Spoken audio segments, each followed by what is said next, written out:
Bonjour Maurice Grunewald. Bonjour madame. Vous êtes le président du fonds de dotation Merci, un fonds qui fête ses 10 ans en 2025. Quel est l'objet social de ce fonds de dotation? Alors le fonds de dotation Merci a un objet social qui est prévu dans ses statuts, c'est d'utiliser ses moyens financiers pour accompagner tout projet qu'un employeur de salariés peut connaître dans son entreprise, dans sa collectivité, et qui risque de préjudicier la santé de ses salariés, soit par risque d'accident, soit par survenance de maladies professionnelles, aussi bien physiques que mentales. Puisque c'est de sa responsabilité d'avoir pris toutes les mesures pour assurer cette santé et sécurité, eh bien le fonds de dotation Merci a conscience, du moins ses partenaires au conseil d'administration ont conscience, de par leur expérience, que la survenance des altérations de santé des salariés est quelque chose d'imprévu, et il faut donc que les employeurs, en permanence et à l'esprit, le fait que des altérations de santé peuvent survenir, qu'ils en sont responsables, que cela va pénaliser le fonctionnement de leur propre mission et engager leur responsabilité éventuellement devant la société. Le fonds de dotation Merci donc intervient pour accompagner ces employeurs en les informant, en les sensibilisant, en les documentant et puis en participant par leurs moyens à chercher des solutions aux problèmes spécifiques de santé et sécurité qui ont existé ou qui risquent d'exister pour améliorer les conditions de santé des travailleurs. Les conditions de santé des travailleurs participent au bien-être, au mieux-être devrais-je dire. Et le mieux-être des salariés dans une structure, eh bien c'est un facteur de cohésion, c'est un facteur de réussite, c'est un facteur de compétitivité, de productivité, et cela participe à un meilleur fonctionnement de l'entreprise dans un cadre harmonieux de la société. Voilà la raison d'être du fonds de dotation Merci. C'est un fonds dont l'action s'exerce sur un périmètre géographique déterminé. Oui, parce que l'origine des capitaux est à rechercher chez les entreprises et les salariés de la Moselle et du nord de la Meurthe-et-Moselle, essentiellement les secteurs où il y avait de la sidérurgie et des mines de fer.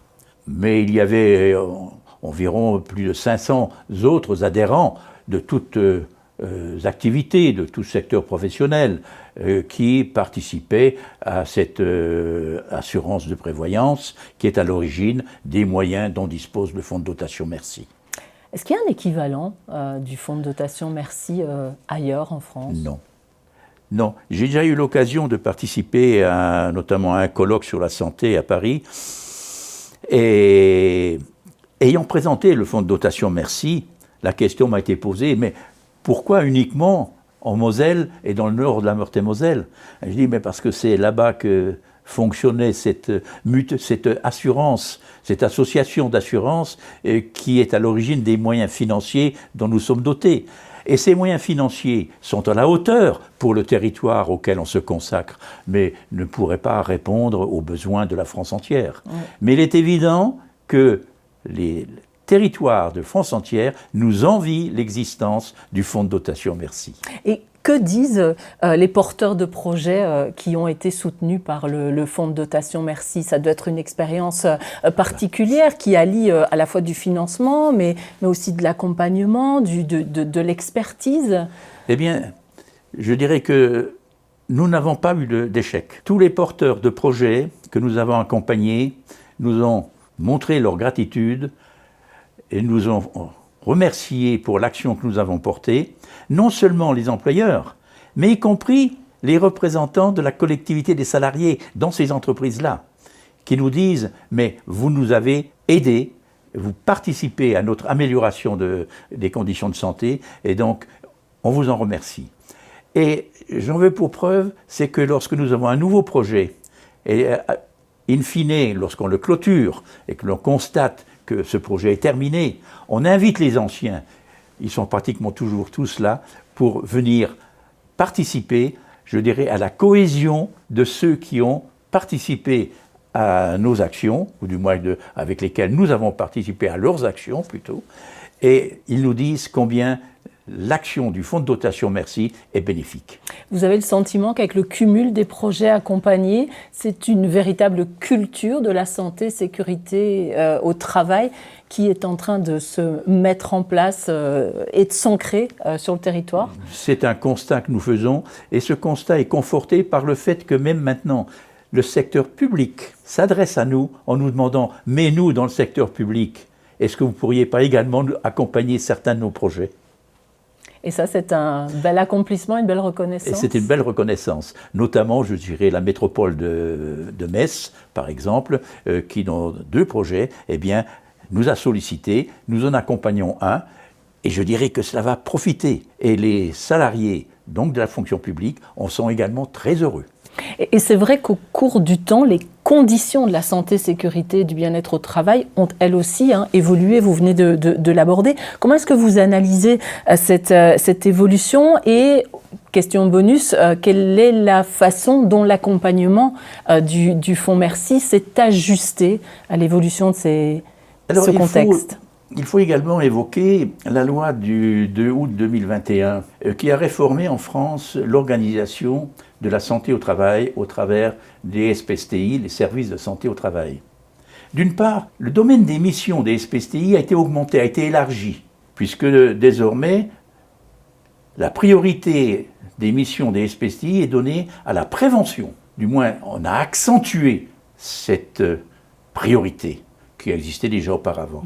La deuxième mission, c'est l'accompagnement des salariés par le dépistage de toutes les altérations de santé qui peuvent être constatées ou qui risquent de survenir. Et en conséquence, la troisième mission des SPSTI, c'est le conseil, l'information, la documentation donnée aux employeurs pour qu'ils puissent remplir leurs obligations. Et alors, le fonds de dotation Merci, nous on s'est dit, mais il y a là pour nous également quelque chose de nouveau. C'est une troisième dimension, troisième mission. C'est qu'il faut, pour prévenir, il faut anticiper. Or, pour anticiper les mesures d'amélioration des conditions de santé, encore faut-il que les responsables soient informés, sensibilisés et formés aux problèmes à constater et aux solutions à rechercher. Donc, on s'est dit, quels sont les responsables? Ce sont les employeurs. Je l'ai déjà dit, action d'information. Mais ce sont aussi les futurs cadres, les futurs employeurs, les futurs cadres techniques, financiers ou administratifs à qui les employeurs délègueront la responsabilité d'assurer le maintien en santé et en sécurité. Donc on s'est adressé aux milieux de formation, les écoles supérieures, notamment par le soutien à l'ENIM, qui a été la première école d'ingénieurs, qui a accepté de compléter leur cycle de formation par un module de santé-sécurité. Et puis, comme les choses évoluent, il y a eu malheureusement la pandémie, le Covid. Qu'avons-nous constaté? C'est qu'une des solutions qui a été préconisée pour continuer l'activité économique, c'était le télétravail. Mais le télétravail, le lien de subordination directe entre l'employeur et le travailleur n'existe plus, puisqu'ils ne sont plus en présence l'un de l'autre. Quels sont les risques nouveaux? Donc on s'est dit, mais pour anticiper et faire de la prévention, encore faut-il rechercher, compte tenu de l'évolution des techniques, compte tenu de l'évolution des comportements des travailleurs, eh bien, il faut réfléchir à l'identification des risques futurs qui peuvent atteindre la santé physique ou mentale des salariés. Oui, c'est ça, parce que vous venez d'évoquer le télétravail, mais il y a effectivement aussi la question de la santé mentale, de l'intelligence artificielle qui fera l'objet du prochain colloque de juin 2025, du vieillissement de la population active. Tout ça, ce sont des sujets sur lesquels le Fonds de dotation Merci planche pour ajuster son action demain. Alors, dans tous les domaines d'action maintenant du Fonds de dotation Merci, je dirais que nous avons pris en compte les attentes qui découlent de la loi de 2021. La loi de 2021, donc, il y a bien sûr toujours cette obligation des employeurs d'avoir pris toutes les mesures pour assurer la santé et la sécurité. Mais il y a un élément nouveau, qui est celui de la protection contre la désinsertion professionnelle. On demande désormais aux services de santé au travail de s'investir considérablement par des équipes pluridisciplinaires, par des cellules spécifiques dans l'accompagnement des salariés et des employeurs pour éviter la désinsertion professionnelle. C'est un premier axe. Un autre axe, c'est celui de la prise en compte de toutes les addictions. On traitait déjà auparavant les addictions à l'alcool, avec toutes les difficultés qui découlent du code du travail et de la liberté individuelle, même dans les entreprises. Mais il est évident qu'aujourd'hui, on nous demande également de prendre en compte les addictions autres, telles que la drogue, telles que l'addiction au numérique. Tout ce qui peut atteindre la santé mentale, qui devient aujourd'hui un domaine dominant en matière de dépistage de la santé des salariés, ce sont les différentes addictions. Et là, le fonds de dotation Merci, dans le choix des projets qu'elle soutient, s'est inscrit également dans ces domaines-là de santé mentale. Et on ajoute, au travers de toutes nos actions, je dirais, une volonté de faire comprendre aux employeurs que la santé au travail, ce n'est pas seulement une obligation. Certes, cette obligation, si elle est transgressée, il peut s'en suivre des pénalités pécuniaires, voire jurisprudentielles. Mais ce que nous voulons faire comprendre aux employeurs, c'est que la santé au travail est un facteur éminent de productivité et donc de compétitivité pour les structures où il y a lieu du travail. Si ce sont des entreprises, c'est pour améliorer la compétitivité dans le domaine de la production des biens et des services. Et dans le secteur public, eh bien, c'est également une amélioration des prestations de services rendus aux usagers, aux citoyens. Et cela doit se traduire par une meilleure harmonie de fonctionnement au sein de l'entreprise, au sein de la structure, par une cohésion des personnels, par une entraide des personnels et par le sentiment de co-responsabilité avec la direction pour la réussite du projet des structures et notamment des entreprises. Vous êtes le président fondateur du fonds de dotation Merci. J'ai participé à la fondation, mais je dirais que c'est une collectivité. Ce sont les partenaires sociaux, employeurs, patronaux, salariés, au travers de leurs syndicats, qui, ensemble, ont compris l'intérêt qu'il y avait d'affecter les capitaux qui nous venaient de cette association d'assurance pour le bien-être des salariés, le mieux-être des salariés. C'est notre volonté de toujours participer à une amélioration, sachant que vraiment, le bien-être, c'est un horizon qu'on n'atteindra jamais. Alors, on entend, Maurice Grunewald, la dimension collective de cette aventure, mais quand même, je voudrais vous poser une question plus personnelle. On mesure en vous écoutant toute la passion qui vous anime quand vous abordez le sujet de la santé, sécurité et du bien-être au travail. Votre carrière professionnelle, elle a été très riche de nombreuses opportunités dans des domaines variés. Et pourtant, on mesure tout l'engagement qui est le vôtre sur ce sujet de la santé, de la sécurité, du bien-être au travail. Pourquoi ce thème-là vous tient si particulièrement à cœur ? Mais écoutez, j'ai eu une carrière, moi, qui a été assez compliquée. J'ai commencé d'abord à être instituteur.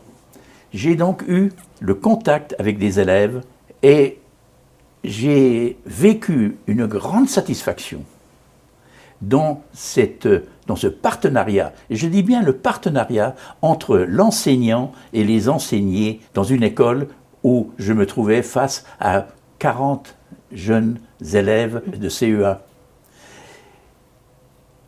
J'ai conservé toute ma carrière durant, ce besoin d'avoir à transmettre les connaissances qui étaient les miennes. Donc j'ai eu une grande passion pour la formation. Et d'ailleurs, dans ma carrière extra-professionnelle, je me suis occupé d'apprentissage, de formation continue au travers des organisations professionnelles, et cela répondait à cet objectif. Mais j'ai aussi eu une carrière militaire. puisque à l'époque, nous faisions un service militaire, j'ai connu des événements en Afrique du Nord pendant 29 mois, et j'ai eu à ce moment-là le contact avec le besoin du maintien de la santé pour être opérationnel. Par la suite, après avoir changé de métier, après avoir suivi de nouveau une formation universitaire, je me suis retrouvé dans l'industrie. Et dans l'industrie, j'ai pu satisfaire ces deux passions, à la fois la formation et le maintien en santé. Ce qui fait que dès 1984, on m'a confié la présidence du service de santé au travail des arrondissements de Thionville-Hayanche, par la suite maintenant de presque tout le département de la Moselle au travers d'Agestra, mais ce sont deux, comment dirais-je, exigences que j'ai eues dans toute ma carrière, la passion de la formation, de la transmission de connaissances, la passion d'agir pour le maintien en santé et, je dirais, le maintien du sourire sur les lèvres de tous les collaborateurs, de tous ceux avec lesquels j'étais en contact. En tant que président du Fonds de dotation Merci, qu'êtes-vous le plus fier d'avoir accompli là, depuis 10 ans? Oh, c'est une question difficile à dire. Si j'ai une satisfaction ou une fierté, je la dois à tous ceux qui ont participé avec moi ou qui ont partagé avec moi ces mêmes passions. Que ce soit au niveau de la santé au travail, au niveau des organismes de formation, et même de ma carrière professionnelle, puisque j'ai été chef d'entreprise. Ma fierté, c'est d'avoir toujours eu autour de moi des collaborateurs à qui je pouvais déléguer des responsabilités, qui pouvaient les remplir en toute loyauté, en toute confiance. Et je dirais que le droit à l'erreur, je l'ai pratiqué. Mais le droit à l'erreur, c'est aussi le droit ensuite à réparer l'erreur, à s'améliorer. Et pour pouvoir assumer toutes ces responsabilités autour de moi, la fierté que j'avais, c'est de les voir évoluer en augmentant leurs connaissances et en se maintenant en bonne santé et sécurité, ce qui permettait de réussir les objectifs que l'on se donnait. Est-ce qu'il y a un projet en particulier qui vous a marqué par son objet, par sa cible, par ses conditions de mise en œuvre? J'imagine qu'il y en a eu des dizaines et que c'est difficile de choisir, mais est-ce que spontanément il y en a un qui vous revient en mémoire? S'il y a un projet auquel nous avons consacré beaucoup de moyens d'ailleurs, beaucoup de temps, c'est celui que nous partageons avec l'Université de Lorraine, le projet Behavior. C'est-à-dire rechercher les conséquences de l'évolution des comportements humains pour mieux appréhender la relation entre les responsables et les travailleurs en matière de santé et sécurité. Ça, c'est prometteur comme piste? C'est très prometteur, c'est un projet de grande dimension, mais c'est un projet qui n'est pas terminé, mais c'est un projet qui est éminent. Parce qu'il respecte ce que j'appellerais la dignité de l'homme. Et c'est un élément fondamental. Si vous deviez refaire le parcours des 10 ans, est-ce que vous feriez tout pareil? Est-ce qu'il y a des choses que vous changeriez en tant que président? Pareil, non, certes pas. Je suis conscient que nous avons également des erreurs, nous faisons des erreurs, nous avons des faiblesses, nous avons parfois des erreurs d'interprétation. Ce qui est difficile dans les projets qui nous ont soumis, que ce soit au niveau de la résolution d'un problème de santé et sécurité spécifique dans une structure, que ce soit au niveau de la sensibilisation, de la conviction à apporter à des employeurs ou dans la recherche pour dominer les risques futurs, il est évident que c'est une affaire d'humain. Et dès qu'on a affaire aux hommes, on peut se tromper. On peut se tromper parce que nous ne sommes pas l'intelligence artificielle. Nous agissons parfois, nous prenons des décisions en fonction des sentiments, des émotions. Il faut parfois se prémunir des émotions, mais elles sont toujours là. L'action du Fonds de dotation Merci, elle est territorialisée, on le sait, mais au fond, de manière plus générique, elle peut inspirer la France entière. Tout à fait. D'ailleurs, dans le fonds de dotation, lorsque nous l'avons créé, nous avons mis en avant 3 exigences pour accepter les projets qui nous sont soumis. Le premier, il faut qu'il s'agisse de la santé et sécurité et du bien-être des travailleurs. Et quand je dis travailleurs, c'est aussi bien les salariés que les patrons. Ils sont tous travailleurs. Le deuxième critère, c'est l'innovation. Il faut absolument que chaque fois, eh bien, on ne puisse pas trouver sur les marchés ou dans des expositions les solutions toutes faites.